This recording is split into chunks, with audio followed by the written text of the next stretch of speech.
Chuck Clark injury, Adrian Amos, Jets OTA storylines. We got a ton to get into with a special guest. Let's go.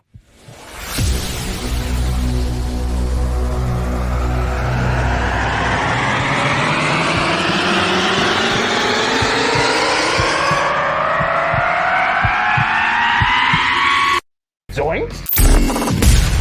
It is unequivocally the Super Bowl for New York Jet fans. Field Yates, baby. Field gosh darn Yates. Let's bring him on the show. Come on, people. Connor Rogers is joining the show. What's up, Connor? But Trevor gosh darn Sycamore, baby, for me, personally, my favorite New York Jet of all time. Wow, it's great to be on. What an intro that was right there. Paul, nobody does an intro like you, man. Paul, you give the best intro of literally any podcast that I've ever seen. I'm gonna lose my gosh darn bananas.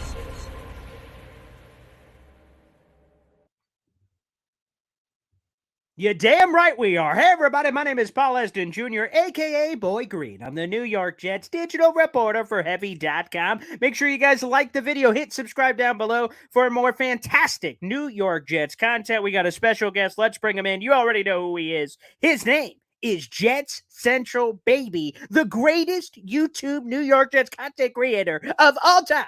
Let's bring him here on the program. What is up, JC? Paul, what's up, dude? How are you, man?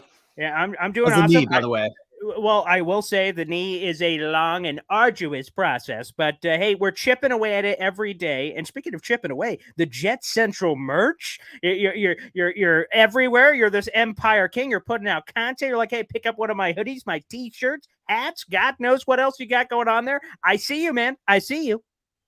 Thanks, dude. Yeah, I definitely got to get some stuff over to you, and yeah, I got to set up that discount code and everything like that. It's really cool.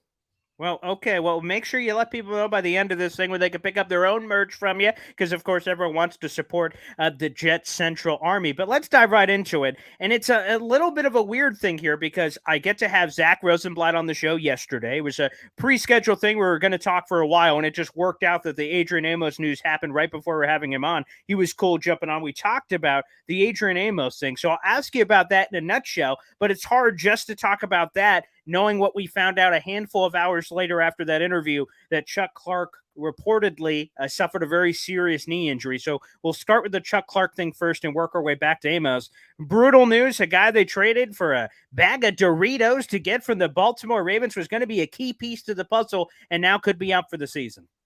Yeah, man, it sucks. It sucks. I think I believe the Chuck Clark news came out right before the Rodgers news, not saying like 30 minutes before, but it was like it's like a couple days before, maybe even like the day before. I remember seeing that news. Oh, the Jets are trading a 7th round pick for Chuck Clark. And I'm like, a 7th and what? Like a future pick? Like what else? Because Chuck Clark's a quality player, a tackling machine, veteran. I know it's a little crappy to say this now, but he was an Iron Man for the Baltimore Ravens.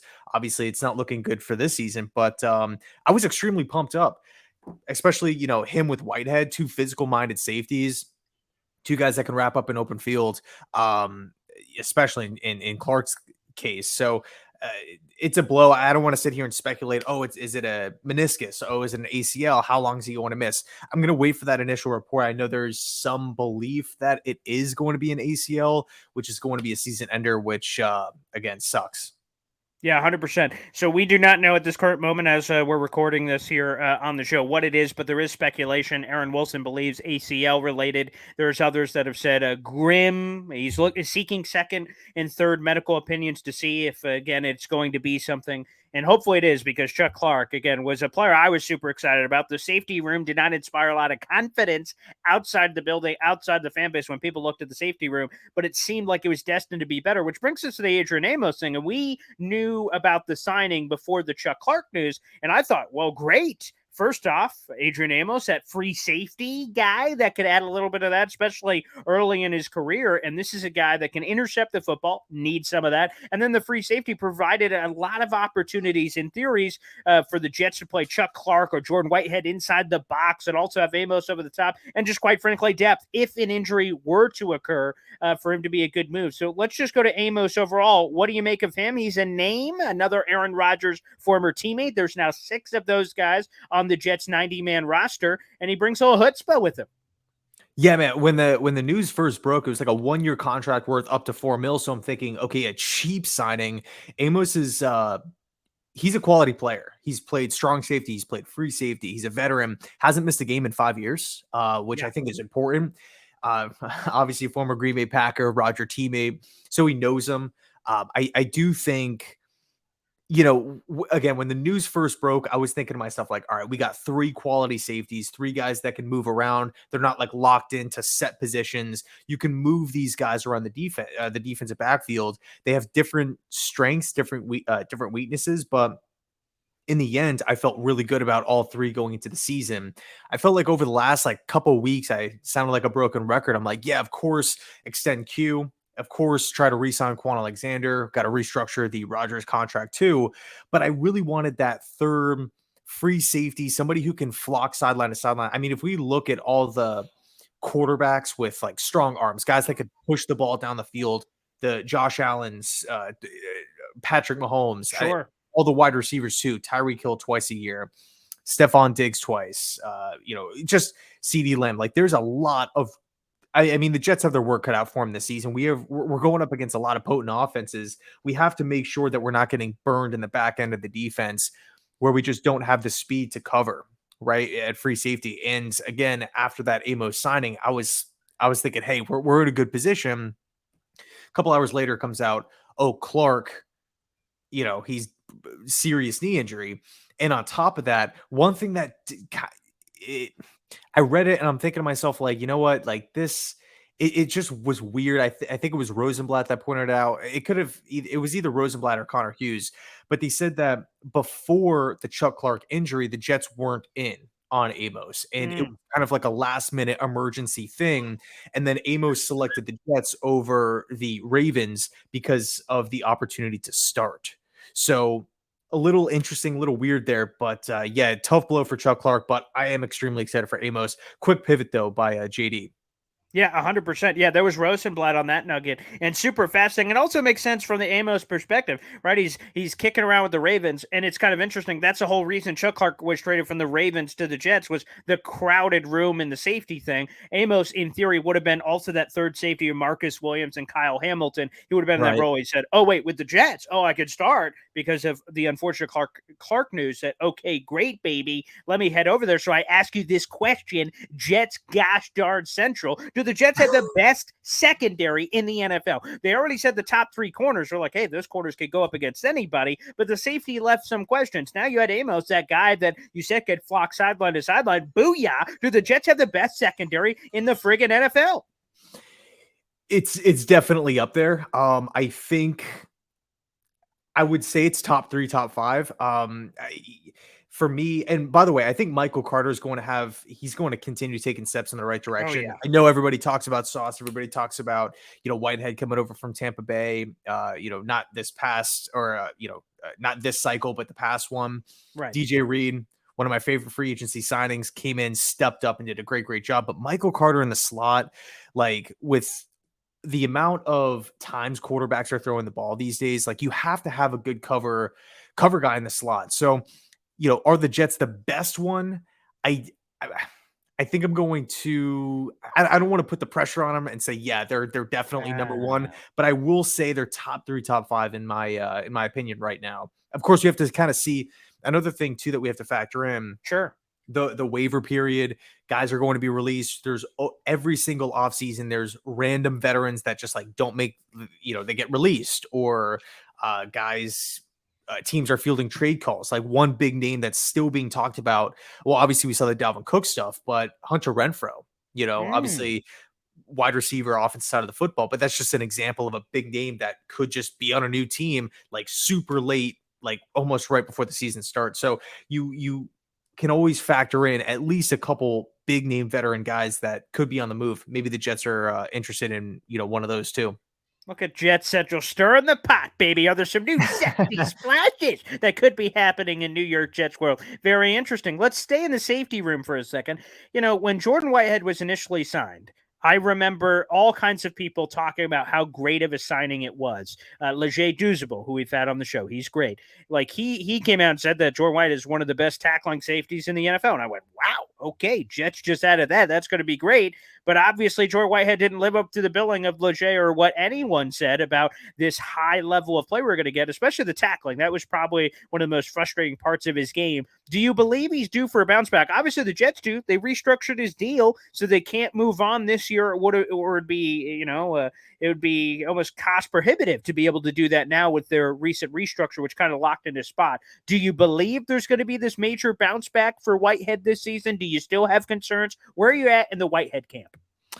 Yeah, I'm with you. I mean, I want to see a little bit more. I think one thing that was pretty telling, I believe it came from Saleh himself, Suller or Ulbrich, but he went out and said that having Whitehead in the second year of the solid defense should benefit him. And that was one of the main reasons. Because, I mean, before the offseason like really started up, there was a lot of talk that Whitehead was potentially going to be cut, along with guys like Corey Davis, and people were talking about Carl Lawson being cut and stuff like that. Whitehead was one of those guys, and the Jets held on to him. They restructured the contract. So I think it gives you a little bit of faith that the Jets like what they've seen from Whitehead, like how he projects into his second year, with the green and white here. And also going back to the point about Amos, the fact that the Jets weren't interested in safety, and you kind of have to think of this too. This is pretty much an assumption here, but if the Jets weren't interested in Amos, earlier on this week, and they quickly pivoted and signed him to a 1-year contract worth up to $4 million, when they still have to extend Q, they still have to do all these different things, restructure Rodgers and whatnot. It kind of makes you think. I think it's safe to assume that Amos was the number one safety on their list of the available guys, when there's, other safeties out there, LaMarcus Joyner, John Johnson, former, Raymond Brown here, who I think could have made some sense. It's safe to assume that the Jets probably weren't interested in safety whatsoever. So I think that does bode well for Whitehead moving forward. So let me ask you this, because maybe you've already answered it with the back end of your question, but I'll raise it anyway. Again, the Jets enter the Amos thing late. With Amos signed and in theory replacing Chuck Clark, who at a minimum appears to be out for a significant period of time, perhaps it will ultimately end up being the season based on the information we currently have present in this interview. Do you believe they're done now at safety? They just replace that 1-2 thing, or do they potentially add another safety to the mix with those depth questions now? They have Amos who replaces Clark, but they can add another guy to the mix, because in theory, that's what we thought initially. When Amos was signed, we're like, cool, we got 3 starting caliber level safeties out there. Now that number shrinks back down to 2. Could they still add that third guy, whether John Johnson or one of these other names out there, do you think? So I think for me, the way I'm kind of looking at it is, if the Jets felt they were fine with those 2, Clark and Whitehead, and now they're in a position where they lose Clark potentially for a long time, you add Amos, you spend, another, I'm just going to call it $4 million. You're assuming it's going to be $4 million at the safety position. I don't see Joe Douglas then going back into the market. I could be wrong, and spending more money there. We have a couple of younger developmental safeties on the roster. I think if I was in charge of the Jets, I would probably just, leave it how it is for now. But if it's a real issue, hope somebody develops in training camp.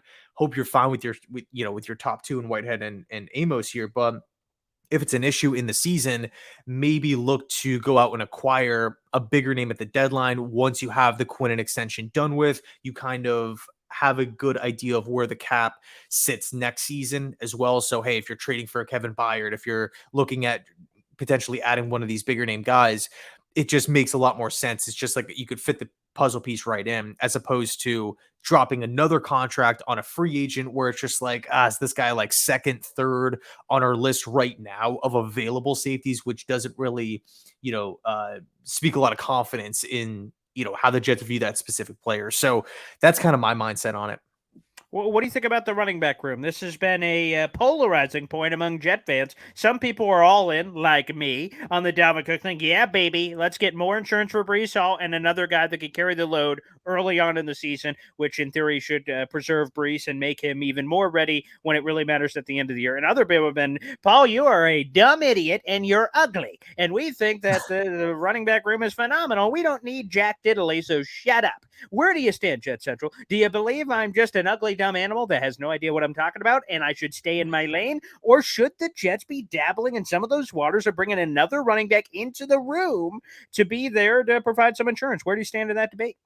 Yeah, so right off the bat, I love the running back room. I think when you just start going on the checklist of, attractive qualities, you have a lot of them, right? You have youth, you have depth, you have talent, you have upside, you have guys that can fit different roles within the offense, right? Michael Carter in like the passing game, Bam Knight in short goal line situations, third and shorts, fourth and shorts, stuff like that. Breece Hall obviously coming back from injury.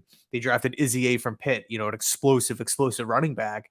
I don't think running back is like a top need, but if we're talking about Dalvin Cook, it's worth a call. It's worth a call. Like, hey, I know running back isn't like we're calling all, the other 31 teams like we got it. We have to get one desperately. But Dalvin Cook is one of the best running backs in football. If he's just out on the open market and he's talking to the Miami Dolphins, to the Buffalo Bills, it doesn't hurt Joe Douglas to pick up the phone, see what he wants, inquire about the situation, not just money wise, but also what he wants, out of his new team. Does he really want to be featured? Stuff like that. Because then all of a sudden you can be in a situation where you feel really good about it. You're adding a guy in Dalvin to the offense, making the entire team better. You're taking the load off of Breece Hall, and you're essentially pulling him away from a division rival. So I think, I think it makes a lot of sense to go after it. Now, if you call him and he's like, hey, I want 15, 16 million a season, and it's a little different, right? Because it's just like the Jets can't afford it. And I think there's other things that the Jets have got to figure out. If it was a dire position of need, then it's like, all right, fork over the cash. We'll figure it out later. We have to make it work somehow. But because I feel pretty solid about running back, today, what is it, mid-June here, I'm not hitting the panic button. We got to give Dalvin Cook whatever it is, 17 million, 16, just some insane number. If it's like 8, 9, it's like, all right, let's do it up. All right, their Jet Central believes I'm a dumb animal, so I appreciate that. In the running back room, will see. I like both paths though. If the Jets get them, I mean, I'm not going to sit here and complain if the Jets go get Dalvin Cook. You know what I'm saying? Like, who's going to do that? But no, I feel good with both paths. Again, I'm just hoping the Jets are right. Robert Saleh has said, hey, man, you know what? And this is one of the big comments that stood out to me about the whole Robert Saleh Breece Hall thing, is that he said, hey, we don't need to hold him back in training camp, but we will to be precautious. Like, that is such a if he's like full of smoke, then he's like one of the worst full of smoke guys ever. But like if he's saying that and he's legitimate, that Breece Hall is on this crazy trajectory and they believe he could basically be full go by training camp, which would be obviously far less than a year since he got injured in October. That's like a wow. That's a whoa comment to me, because if that's real, then obviously the Cook stuff and things of that nature are overrated. You don't need him back if Breece Hall's ready to go. We all know the dynamic talent that Breece Hall could be. It's just, man, it's just so weirdly optimistic. It's almost like I sense someone's overcompensating. Like, no, he's good, man. Are you sure? I don't know. He just towards it. No, I said he's good, man. I'm like, all right. I hope you're right, because if he is week one, obviously that's great business for everybody. But I just have some weird voice in the back of my head, and also I just look down at my robotic leg that I'm looking at right now as a guy who also tore his ACL. That, man, it's just a really hard, long process, and people recover, rehab differently, and you'd rather play it safe. And if you play it safe, does Michael Carter, Zonovan Knight, and Izzy, titillate the testicles? I'm not quite sure if I'm in that camp. I hope so. I want it to be, but I'm not so sure. So again, I'm a little iffy. Again, I hope everyone's good, but I have some questions. So I just have some questions. That's all. Yeah, and there was also a rumor. I think it came from like a Lions source back in the draft. Where it was that the Lions actually took Gibbs. Everybody was like criticizing the Lions. Oh, why are they taking Jamir Gibbs so high? I actually did not mind the move. I love Gibbs as a prospect. I think he's going to be an absolute beast for Detroit. But I understand the pushback because like all the, mock draft projections, always second round pick, late first, that's kind of where he's going to fall. One of the reasons, I don't know if this is 100% true, but one of the reasons was that the Lions selected him there because they were afraid that the Jets were going to take him behind them, before their other first round pick. So interesting stuff. I just have to say, based on everything, all the people I know, Jet Central, I can confirm that 100%. 100%. As confident as I can say it not being Joe Douglas. Everything I've heard is that, so all of those rumors, just to share the point, the GM, Brad Holmes, the line general manager, said, hey, I think it would have been gone at 15. Who said 15? Oh, the Jets are at 15. Dane Brugler comes out and says the Jets are hot and heavy for Jamir Gibbs, the Alabama running back. The next day, this is the craziest thing in history, right? So first night, round one happens on Thursday. On Friday, I had a pre-scheduled interview with Jets senior reporter Eric Allen, who works for the team. We're doing an interview. Obviously, I hadn't really heard that Gibbs Jet stuff yet because I'm in the middle of a radio show. It's 10 to 12 in the morning, so I didn't have a lot of time to kind of take all that in. But Eric Allen said in the middle of the interview, man, it would have been pretty interesting if Bijan Robinson and Gibbs were on the board. And he said that, and I kind of like shrugged my shoulder like, man, he must have drank something weird this morning. There's no way he just said that. Like, that doesn't make any sense. The Jets have Breece Hall in my brain. I'm like, that doesn't make any sense. And then after the interview, I see all the Gibbs, Lions, Jets stuff, and I'm like, no way. And I start texting people that I know, and they're like, it's real. And I'm like, whoa. Like, I was just losing my crap because I heard the Jet fans that were reacting, I'm not so sure about Will McDonald. I wonder what the reaction would have been if they said, Jamir Gibbs, because I know what the reaction would have been for Breece Hall when a mere flirtation with Zeke, he said, nah, we're good. Michael Carter, nah, we're good. 15th overall pick on a running back at your same position, and Breece Hall was all, I don't want to say angry, but when he wasn't a first-round pick, he was all in his feels last year. So I can only imagine what that potential would have done. But from everything I know, Jet Central, that stuff was real, which is crazy. Yeah, no, I love Gibbs. I think Detroit got a really good player there. It's just interesting because that's not, when you're thinking like win now team, it's just the first instant reaction, at least for me. It's different in other sports, NBA and stuff like that. But in football, it's just like, hey, if we're win now, it's like, what do we need? We have to fill that vacancy, whether it's a wide receiver, a tight end, whatever it is. And you kind of put the BPA stuff aside for a sec. If you're a horrible team, if you're picking, a top 3 in back-to-back seasons, it's like, all right, let's go with the safe bet. Let's go with the franchise cornerstone, somebody we can build around. We might be okay at that position, but hey, he's an upgrade here at edge or whatever, the case may be. So no, interesting stuff. Yeah, and again, speaking on that same tone, just because we're randomly on this detour, the Michael Mayer stuff, who, by the way, I freaking loved. My dad is a diehard Notre Dame fan, so I've watched like every Notre Dame game for like the last 20 years. So I know the rich history of Notre Dame tight ends making it to the pros. So Mayer I loved, but in the back of my head, maybe in the same sense you may have done with Gibbs with how much you liked him, it's like, well, he's cool. He's never going to the Jets, but it's cool. And then all of a sudden we hear the Joe Douglas Mayer thing and you go, because Uzama got restructured, Conklin got restructured, you drafted Jeremy Ruckert last year with the 101st overall pick, but you're sniffing around Mayer. What do they know that we don't? If you drafted him, if you drafted Gibbs, what the hell would that have meant for other guys on the roster? It's just fascinating. It's great. That made me almost spit out my drink in a good way. A lot of fans would have been angry about the Mayer pick, not me. I love Mayer. So I said, yeah, phenomenal, awesome, would have been great. But that's another one that raised your eyebrow and kind of go, interesting. Yeah, and I think too, like to kind of build off your point, another thing that was interesting with Mayer, he ends up going in round 2 to the Raiders.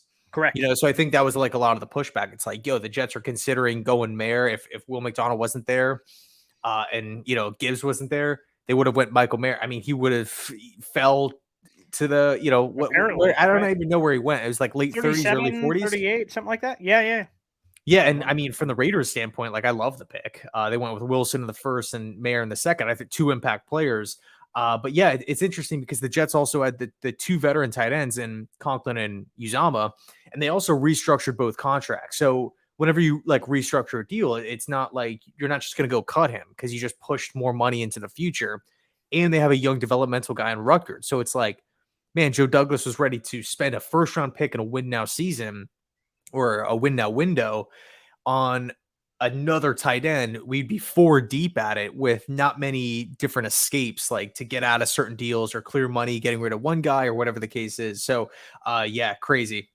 Yeah, Mayer, by the way, 35th overall pick, the same pick that Breece Hall ended up being for the Jets the prior year. But I mean, 35, that's basically first round territory when you talk about some of that stuff. So absolutely wild. JC, before we get you out of here, a couple of quickies. First off, we're heading towards training camp. Is there a player on the 90-man roster that isn't Sauce Gardner or Garrett Wilson or something that you're rooting for some reason, whether it's from a college you love, a young player you're rooting for some sort of a storyline? Is there a Jet Central guy on the bottom of this roster that you really like and you're really rooting for? Yeah, Bernard Converse. I think he was either 6th round pick from LSU and Oklahoma State. Somebody who's played a lot of college ball. He's been coached by a lot of really smart defensive minds. Again, with the Cowboys and LSU, I like his from a physical standpoint. I do think he fits the NFL game and he fits what the Jets want to do. And you look at his positional versatility. He's played corner. He's played safety.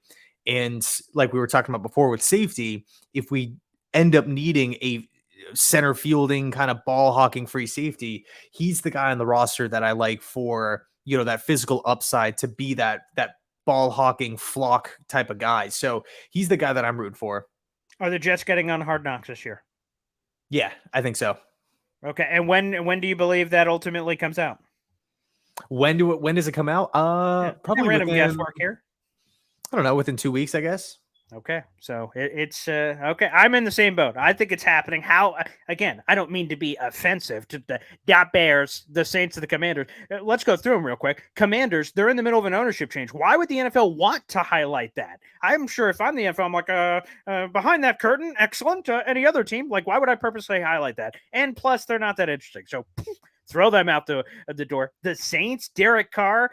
I really like everybody. I like you guys. Like, what the hell? Hell no. Yeah, boop. Throw them out. And the Bears, I think, are remotely interesting. The number 1 overall pick trade thing. They got Justin Fields is kind of interesting. But, let's look around. Let's be honest here. I mean, for Pete's sake, Aaron Rodgers, the Jets, even the story of the offseason. Of course, that's where Hard Knocks wants to go. So any of this, campaigning for some of these other teams, I'm kind of like, not to be the top 1% condescending guy looking downward, but come on, people. I mean, obviously, it should be the New York Jets, but neither here nor there. One last Hard Knocks thing. What do you make? Before I influence you, as I do with all my questions, what do you make of the people that scream distraction with Hard Knocks? What do you say to those people? It could be. I mean, my take on Hard Knocks has always kind of been, I want to do what the players want to do. I want to do what the coaches want to do. If coaches are acting differently, if players are acting differently because, they're on like a national media spotlight now all of a sudden where it's just like weird or like private conversations are now being like broadcasted to everybody. And now you're not really acting the same. You feel uncomfortable coming to work. Then just get them out of there. Like I don't want anything to do with Hard Knocks. Plus they already have One Jets Drive, which I think is absolutely fantastic.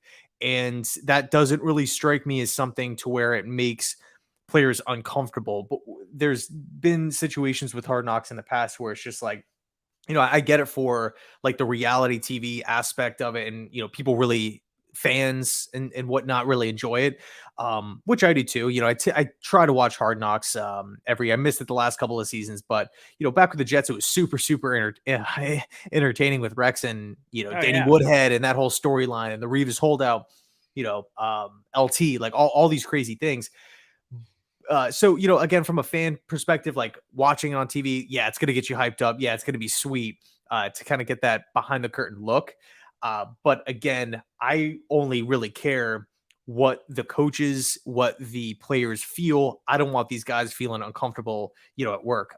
If they're going to, ultimately be more successful without them there, then yeah, I don't want them there. What a politician you are. You're like, I'm looking out for the players. I'm looking out for the coaches. What they want is what I want. That's just for me. Hell no, I don't give a flying hoot what the players or coaches say. Give me Hard Knocks. Give me content. Give me storylines. Give me all that stuff. Like, because One Jets Drive is awesome, but like Hard Knocks has a bigger budget. They've got a bigger team. They could do even more. So it's just more content that we wouldn't be getting otherwise. It's not like, in my opinion, that it's taking away from One Jets Drive or taking away from this, we're still going to get all that and Hard Knocks. I'm a greedy bastard. I want as much Jets content as possible, especially with this particular season where it's supposed to be amazing. It's supposed to have Aaron Rodgers. It's supposed to have all these cast of current characters. The more content, the better. I am 24/7, 365 Jets anyway. So now I have to somehow find 25 and 28 extra hours in time of my life to absorb even more. But that's something, again, I'm totally open to. Jet Central, before we get you out of here, set it up for us, man. Where can people find your content if somehow, some way they have no idea who you are and what you do and what you represent? Give it to us here in front of this large audience on Heavy on Jets, my YouTube channel, and Twitter and everywhere else. Yeah, well, first and foremost, man, thanks so much for having me on. I always look forward to doing these with you. It's so easy, so effortless. It's just cool how just a simple text, just like, hey, let's do a quick 30-minute live stream. It's awesome. But yeah, I run a Jets YouTube channel called Jet Central, pretty much doing the same thing as Paul over here. Yeah, well, it's beautiful, guys. Make sure you tune in. Again, the Jet Central YouTube channel. I put JC synonymously when anytime Jet News comes, boom, he's there. I'm like, how did he even know about this before anyone else? But boom, he's there in his car. He's there anywhere. It doesn't matter. He gives you the update videos of all the juicy stuff. So it's phenomenal. Brother, thanks for joining us, and I'm sure we'll be doing something again very soon. Yeah, dude, thanks so much. There he is, Jet Central. Make sure you guys subscribe to him on YouTube. Thanks for tuning in. We'll see you next